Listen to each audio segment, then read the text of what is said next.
You might have found out that there is a website that checks if your online accounts have been compromised by hackers. So you enter in your email address and oh no, you have been pwned. Hackers now know the passwords that you used on all these services. But do they really know your password?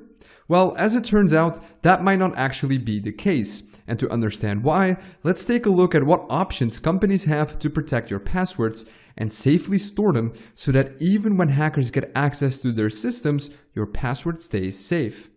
There are 3 ways a company can store your password. They can store it in plain text, use encryption on it, or use what's called a hash function. Let's go quickly over each one of these, and let's start with the most basic one, plain text. This is obviously the most dangerous way of storing passwords. If hackers breach the company's database, they get to see all the passwords of the users. And since a lot of people have the bad habit of using the same password for multiple accounts, it's likely that one compromised password could lead to more compromised accounts. Now, you might think that companies aren't silly and that none of them store our passwords in plain text. However, you would be very wrong in thinking that. Past breaches have showed us that top companies with millions of users weren't adequately protecting passwords. A possible alternative to plain text storage is encryption. You take the password of the user and, before you store them, encrypt them with an encryption key. This would prevent hackers from obtaining the real password of users, but it's still quite risky. Underneath the encryption layer is still a plain text password. And so if an attacker manages to steal the encryption key as well, he can unlock all the passwords. The problem with encryption is that it is designed to work in 2 ways. You can encrypt the user's password to keep it safe, but you can also decrypt it to reveal the password again. Encryption is very practical when you want to share data in a secure way, but not great if you want to prevent hackers from breaching your password. And that brings us to the 3rd technique of storing passwords, and that's by using a hash function. How does that work? Well, a hash function takes an input that could be a piece of text like your password, or it could be a file, and it turns that into a string of text that always has the same length. There are many different hash functions available, but this is what the SHA-3 hash of Hello World looks like. Hash functions are very different from encryption because they only work in one way.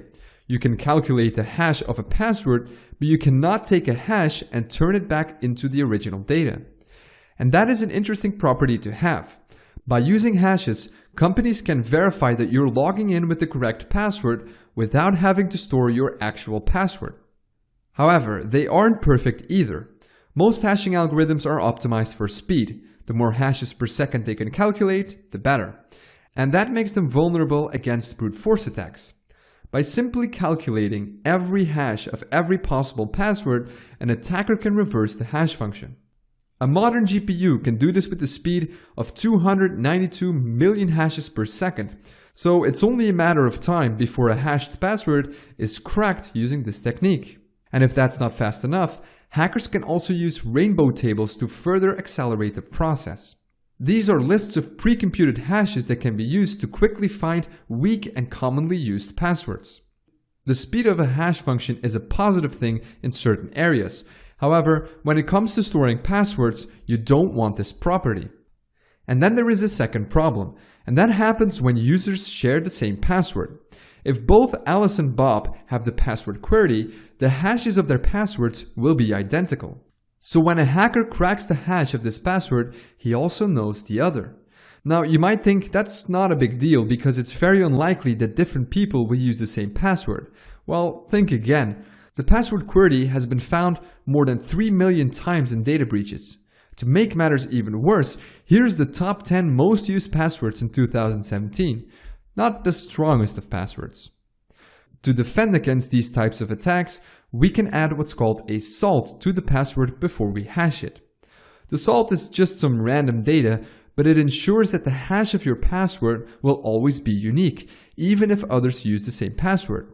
So if Bob and Alice both use the password query, their hashes will be completely different. So if an attacker cracks Bob's password, he can't link that password to Alice, and he has to start his cracking attempts all over again. This technique prevents hackers from cracking a bunch of passwords in one go. It makes a brute force attack slower, but still very much possible. So to solve this, we have to take a look at another technique, which is using a special hash function which is deliberately being slowed down. Example of these are bcrypt, scrypt, or argon2, and they completely neutralize brute force attacks. These algorithms take a password as input along with a salt and a cost. This last one is very interesting. The cost defines the number of rounds the algorithm goes through, and this effectively slows it down.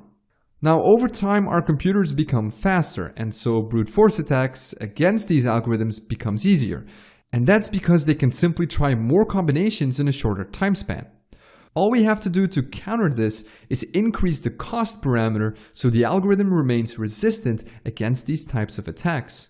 Pretty genius. So those are the three options that a company has to store and protect your passwords. But why settle for just one method if we can use multiple? You can't be greedy enough when it comes to security. This multi-layer protection is used by Dropbox, for instance. They take your password and start by running it through a simple hash function without a salt. This is their first line of defense. They then take the hash and run it through the bcrypt algorithm with a salt and a cost of 10. This prevents brute force attacks. And finally, the resulting hash is encrypted with the Advanced Encryption Standard, or AES for short. The encryption key for this is not stored in their database, but is instead kept separately. So if an attacker breaches the Dropbox database, they will have to peel away each protective layer around your password, and that will take a lot of time. In fact, the cracking attempt would likely be more costly than what they get in return for compromising your account. So time for a conclusion then. If your account has been compromised, it's best to change your password immediately.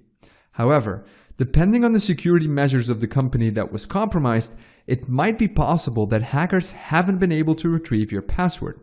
And that's thanks to the magic of hash functions and cryptography in general. So now you know how companies can safely store your passwords. That was it for this video. If you learned something from it, hit the thumbs up button and consider getting subscribed. And as always, thank you very much for watching.